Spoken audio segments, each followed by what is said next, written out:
एयाज।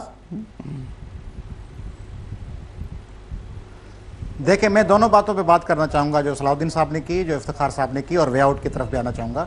हमारे भाई ने अभी कहा कि इंसानी जानें जितनी भारत में मौजूद मुख्तलिफ दोस्तों ने की ज़ाया हुई या कुर्बानियाँ दी, उसके बगैर पाकिस्तान नहीं बनता। I agree. मगर मैं यकीन करें बरेलवी साहब, मैं इंडिया गया हूँ, मैं मुंबई और दिल्ली में, मुझे एक सिंधी हिंदू नहीं मिला वहाँ, कीरत बाबाणी, एजे उत्तम, गोविंद माली, जिसने कहा हो कि हम चौके सिंध से लाशें उठा के या तकालीफ उठा के आए इसलिए हम बानी हिंदुस्तान है। ठीक है। मैं ढाका और चिटगांग गया हूं, मुझे एक बंगाली नहीं मिला जिसने कहा कि मैं वेस्ट बंगाल और कलकत्ते से आया हूं और हमारी जाने गई इसलिए मैं बानी बांग्लादेश हूं। मैं विहाड़ी से लेके गोजर खान से लेके मुजफ्फरगढ़ पंजाब पूरा घुमा हूं। आगे पूरा पंजाब में घुमा हूं, मुझे एक पंजाबी नहीं मिला। मैं बात पूरी करूं। एक पंजाबी नहीं मिला जिसने कहा कि सिखों के हाथों हम कत्ल हुए इसलिए हम बानी पाकिस्तान है।